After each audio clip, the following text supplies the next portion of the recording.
청취자 여러분을 위한 오늘의 심층 분석 지금 바로 시작할게요. 네, 오늘 다룰 주제가 정말 흥미로운데요. 바로 사도 바울의 편지들입니다. 네, 바울 서신이죠. 근데 이걸 그냥 단순히 종교 문서로만 보는 게 아니라 당대 최강 대국이었던 로마 제국에 맞서는 뭐랄까 일종의 정치적 메시지로 읽어보자는 거죠. 맞아요. 오늘 살펴볼 자료들이 바로 그 지점을 아주 날카롭게 파고들고 있어요. 그렇죠. 보통 바울의 편지하면 개인의 구원이나 교회 내부 문제 이런 걸 생각하는데 네, 대부분 그렇게 생각하죠. 하지만 그게 전부가 아니라는 거예요.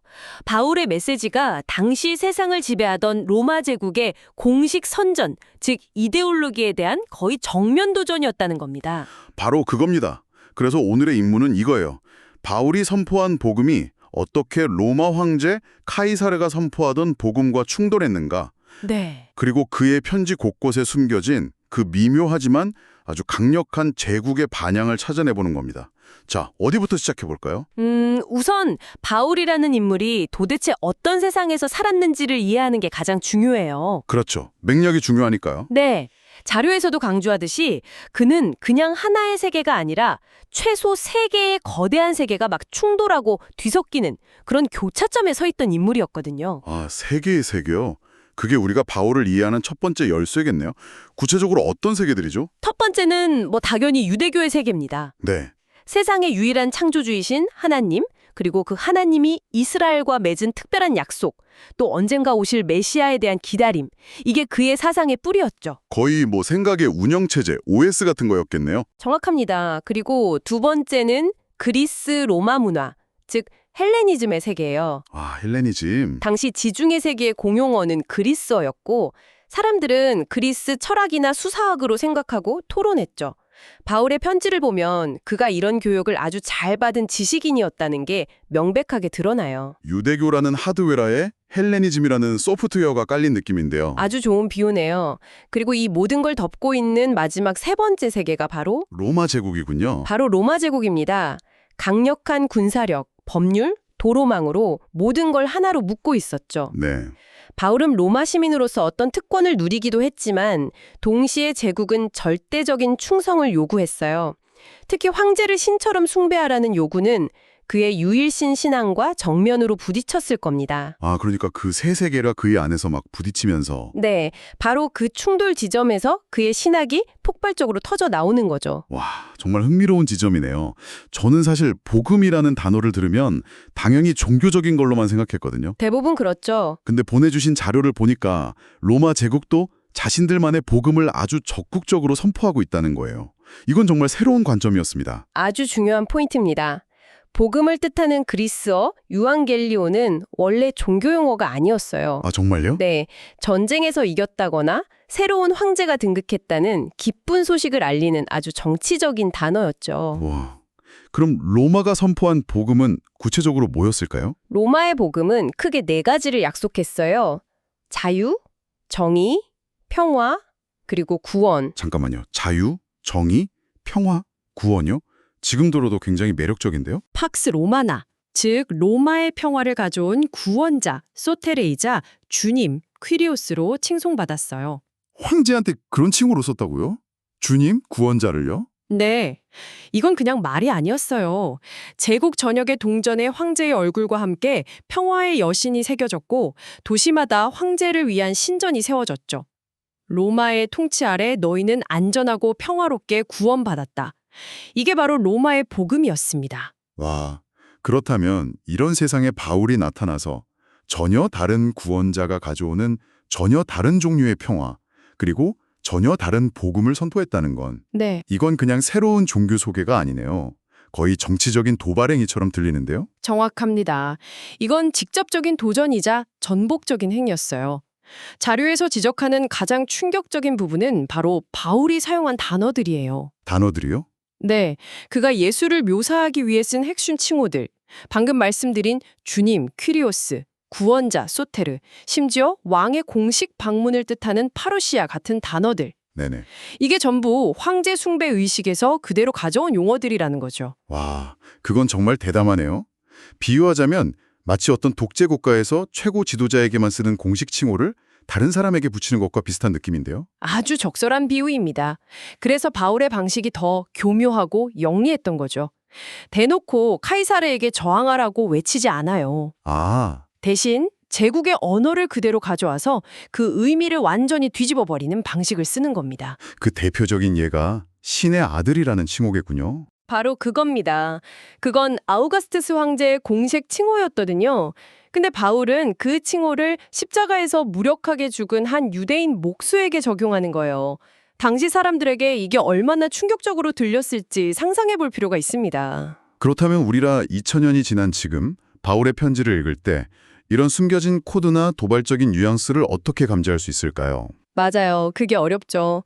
그래서 자료에서는 마치 문학 비평가들처럼 우리도 바울의 글에서 제국의 반향을 찾아내는 훈련이 필요하다고 말해요. 후련이요? 네, 리처드 헤이스라는 학자의 7가지 기준을 소개하는데 핵심은 이런 거예요. 바울이 쓴 그 표현이 당시 로마 선전물에서 흔히 볼 수 있었나? 이런 표현이 다른 편지에서도 반복되는가? 그리고 가장 중요하게는 이런 해석이 그의 핵심 신학, 예를 들어 십자가 신학과 잘 어울리는가? 같은 질문을 던져보는 거죠. 아, 그거 재밌네요.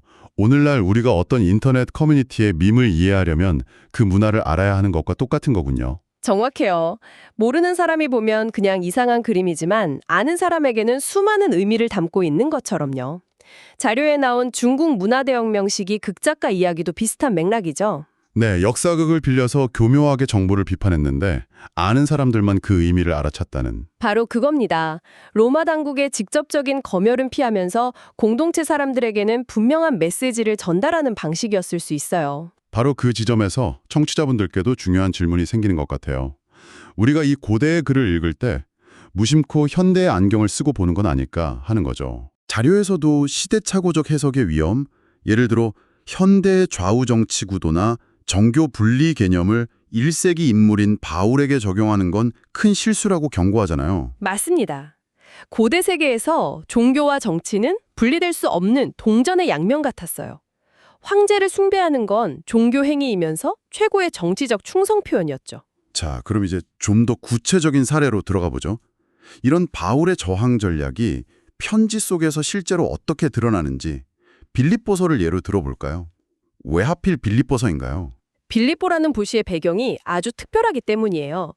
거기는 로마의 퇴역 군인들이 정착해서 세운 로마의 식민 도시, 콜로니아였거든요. 아, 로마의 축소판 같은 곳이었군요. 네. 그래서 그곳 사람들은 자신들이 로마 시민이라는 사실에 대한 자부심이 정말 대단했어요. 뭐랄까 뼛속까지 로마인인 사람들이 모여 사는 도시였던 거죠. 와, 그런 도시에 편지를 보내면서 다른 왕국에 대해 이야기한다면 파장이 정말 컸겠네요. 바로 그겁니다. 바울은 그런 사람들에게 편지를 보내면서 3장에서 폭탄 선언을 해요. 우리의 시민권은 하늘에 있습니다. 아, 이건 그냥 영적인 이야기가 아니에요. 로마 시민권에 목숨 거는 사람들에게 너희의 진짜 국적은 여기가 아니야 라고 말하는 거죠. 엄청난 정체성의 전환을 요구하는 대단히 정치적인 선언입니다. 그리고 이어서 그 하늘로부터 구원자이신 주 예수 그리스도를 기다립니다라고 하면서 또 네, 또다시 황제의 공식 칭호인 구원자와 주를 예수에게 딱 붙여서 사용하고 있죠. 빌립보서 2장의 그 유명한 찬성시도 빼놓을 수가 없죠. 예수가 스스로를 낮춰 십자가에서 죽으셨는데 하나님이 그를 지극히 높여서 모든 존재가 예수는 주님이시다라고 고백하게 하셨다는 그 내용 말이요. 네, 그 부분이 이 모든 논의의 클라이맥스라고 할 수 있습니다. 여기서 정말 놀라운 점은 바울이 구약성경 이사야서 45장의 구절을 인용하고 있다는 사실이에요. 잠시만요. 그 이사야 45장 9절이 모든 무릎이 내게 꿇겠고 모든 혀가 내게 맹세하리라는 구약 전체에서 이스라엘의 유일하신 하나님에 대한 가장 강력한 선언 중 하나잖아요. 맞습니다. 바로 그 점이 신학적으로 폭발적인 지점이에요.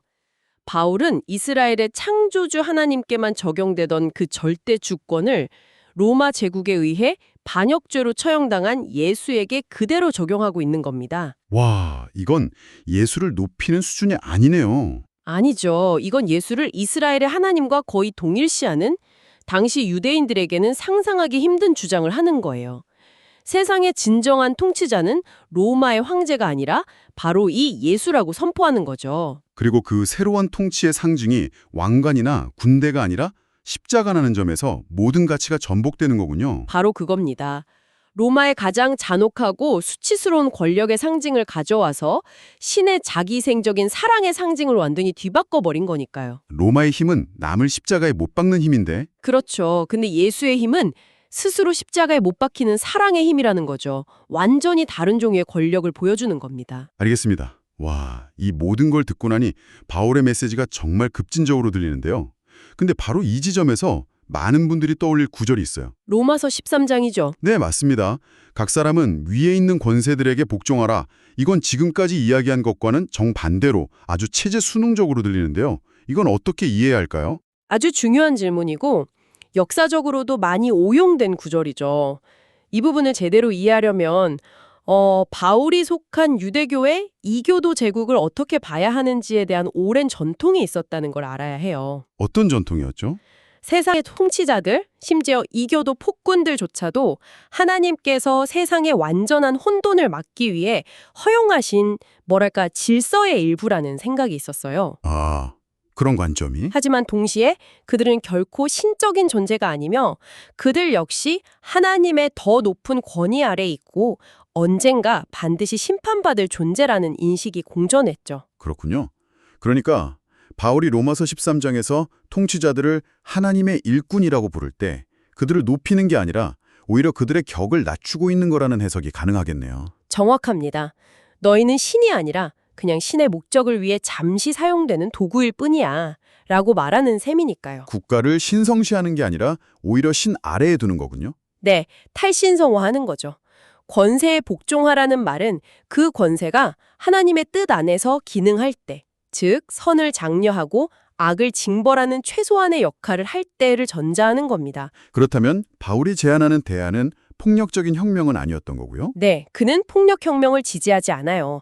그건 단지 하나의 인간 권력 시스템을 또 다른 인간 권력 시스템으로 대체하는 것에 불과하다고 봤을 수 있어요. 그럼 대안은 뭔가요? 대신 그리스도인 공동체가 이 땅에서 하나님 나라의 대안사회로 살아가라고 촉구합니다. 세상이 칼과 폭력으로 유지된다면 이 공동체는 사랑과 용서, 의와 평강이라는 완전히 다른 방식으로 운영되는 사회의 모델이 되어야 한다는 거죠. 아, 권력에 대한 훨씬 근본적인 재해석이군요. 그렇죠. 맹목적인 복종이나 무모한 판역, 둘 다 아니었던 겁니다. 자, 오늘 정말 깊은 이야기를 나눴네요. 바울의 편지를 로마 제국이라는 거대한 배경 속에서 다시 읽어보니 그의 메시지가 훨씬 더 정치적이고 문화적인 폭발력을 지닌 텍스트였다는 게 분명해지는 것 같습니다. 맞아요. 바울의 복음은 단순히 개인이 죽어서 천국 가는 법에 대한 사적인 메시지가 아니었어요. 이것은 이 세상의 진짜 왕이 누구인지에 대한 아주 공적인 선포였죠. 오늘 대화를 정리해보면 결국 두 개의 거대한 이야기, 두 개의 서사가 충돌하는 그림이 그려지네요. 네, 그렇죠. 하나는 아우구스투스 황제에게서 절정을 이루는 로마 제국의 이야기, 그리고 다른 하나는 십자가에 못 박혔다가 부활한 유대인 메시아 예수에게서 절정을 이루는 이스라엘의 이야기. 그렇습니다. 바울은 사람들에게 당신은 지금 어떤 이야기 속에서 살고 있습니까? 라고 물으면서 카이사라의 이야기가 아닌 예수의 이야기 속으로 들어오라고 초대한 것입니다. 마지막으로 청취자 여러분께 생각해볼 질문을 하나 던지면서 마무리하고 싶습니다. 네, 오늘 자료들을 통해 보았듯이 바울은 당대 최강 제국의 언어와 상징을 가져와서 그것을 전복시키고 대안적인 왕과 왕국을 선포했습니다. 만약 바울이 21세기인 오늘날 글을 쓴다면 그는 우리 시대의 어떤 지배적인 문화적, 정치적 복음에 도전할까요? 그리고 그것을 표현하기 위해 그는 과연 어떤 언어와 상징을 가져와 전복적으로 사용하게 될까요?